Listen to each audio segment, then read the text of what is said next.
अगर आपको चलते फिरते घुटनों के अंदर दर्द होता है, या सीढ़ियाँ चढ़ते हुए उतरते हुए, या फिर घुटनों के अंदर सोजिश है, या फिर आप एक जगह पे बैठे रहते हैं, काफ़ी देर बैठने के बाद जैसे ही खड़े होते हैं घुटनों पे जोर आता है तो आपको दर्द होता है, इसको अगर जो घुटनों में जो दर्द है इसको किस तरह से आप ठीक कर सकते हैं। अगर फ़र्ज़ करें कि कोई बंदा कहता है कि मैं ना इंजेक्शन लगवाना चाहता हूँ, ना मैंने स्टीरॉयड वगैरह लगवाने हैं, ना मैंने ऑपरेट कराना है, मेरी पेन को मैनेज करना है और मुझे समझ नहीं आ रही कि मुझे क्या करना चाहिए, तो उसका हल पता है क्या है?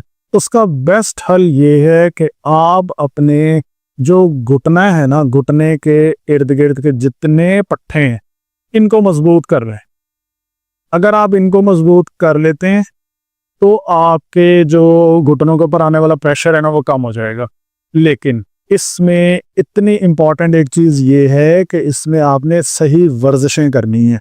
एक तो मैं अभी आपको जनरली थोड़ी सी वर्जिशें बता दूं कि इसमें कौन सी वर्जिशें करनी चाहिए आपको, ये आप प्लीज़ इसको गौर से समझ लीजिएगा, क्योंकि इसमें बहुत ज़्यादा लोग गलत वर्जिशें करते हैं और गलत तरीके से वर्जिश करने की वजह से घुटनों की ग्रीस, वो जो मैं कह रहा था ना कि ख़राब सबकी होनी है, किसी की 80 साल की उम्र में होनी है, किसी की 40 साल की उम्र में होनी है।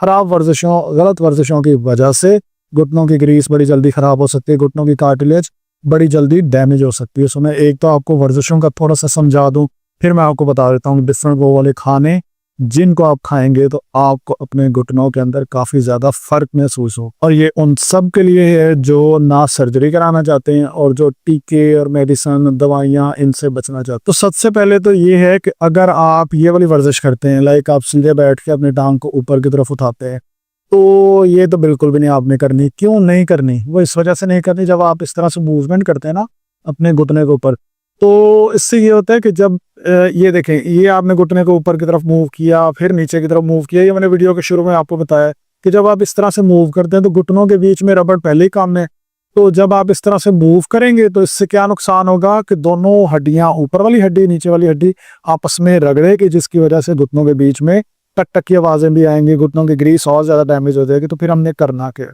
हम करेंगे इस तरह से सीधे लेट के, कोशिश इस तरह करनी है कि घुटना ज़्यादा मूव ना हो, सीधे लेट के बॉल रख लेनी है नीचे और इसको नीचे की तरफ दबाना है, 10 सेकंड के लिए होल्ड करना है, 6 से 7 दफ़ा 2 से 3 घंटे बाद ये वर्जिश करनी है। आप देखेंगे आपके ना ऊपर जो क्वाड्रिसेप वाले पट्टे हैं ये ठीक होना शुरू हो जाएंगे।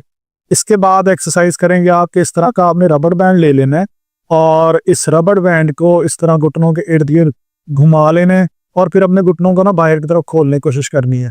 तो ये आपके जो घुटने हैं ना उनमें स्ट्रेंथनिंग के लिए बहुत ज़्यादा ज़रूरी है, यानी कि घुटनों को मजबूत करने के लिए बहुत ज़्यादा ज़रूरी है। लेकिन एक चीज़ नोट करें आप, हमारे घुटने इसमें मूव नहीं हो रहे, घुटने नहीं हिल रहे हैं, हमारे घुटने खुल रहे हैं, हिप के ऊपर ज़्यादा मूवमेंट हो रही है।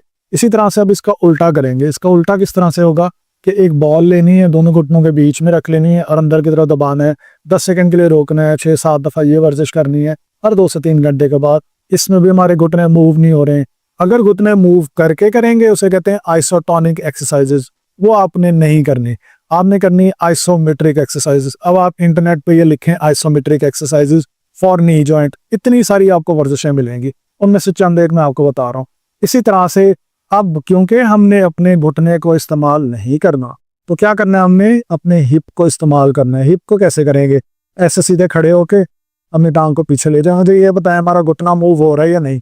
बिल्कुल भी नहीं हो रहा ना, हिप मूव हो रही है, यहाँ पे कूल्हे वाली हड्डी मूव हो रही है, ठीक है।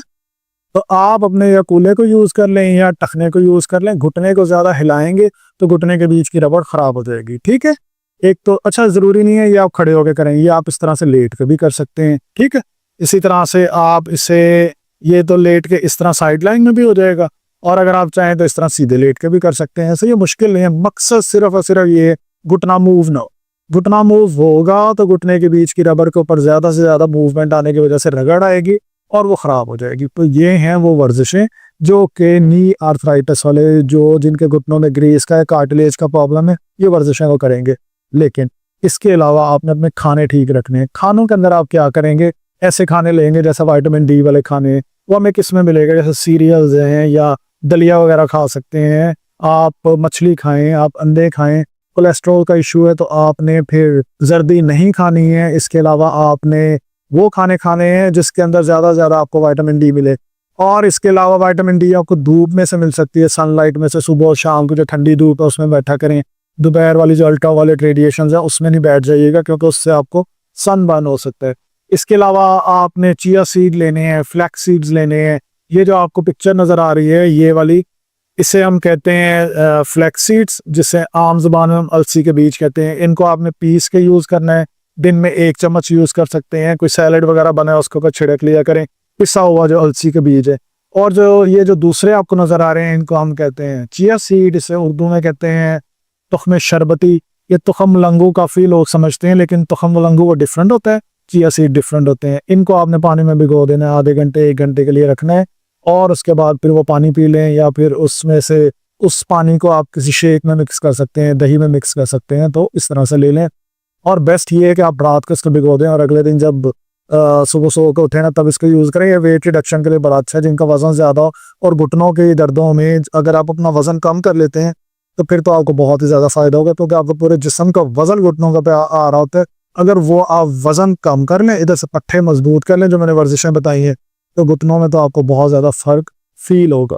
इसके अलावा कुछ खाने हैं जो कि प्रोटीन रिच होते हैं, यानी कि पट्टे भी तो हमने बनाने हैं ना, तो वो वाले खाने खाने जिसके अंदर प्रोटीन ज़्यादा हो। तो वो कौन से खाने हैं? जैसे हमारे पास गोश्त है, जैसे पालक है, टमाटर है, दाल, गोश्त, मछली, मुर्गी, अंडा। बट जिनको यूरिक एसिड हो ना, उनके लिए ये खाने जहर है अगर यूरिक एसिड ज़्यादा है। सो पालक, टमाटर, दाल, गोश्त, मछली, मुर्गी, अंडा, ये वो लोग नहीं खाएंगे जिनको यूरिक एसिड का प्रॉब्लम है।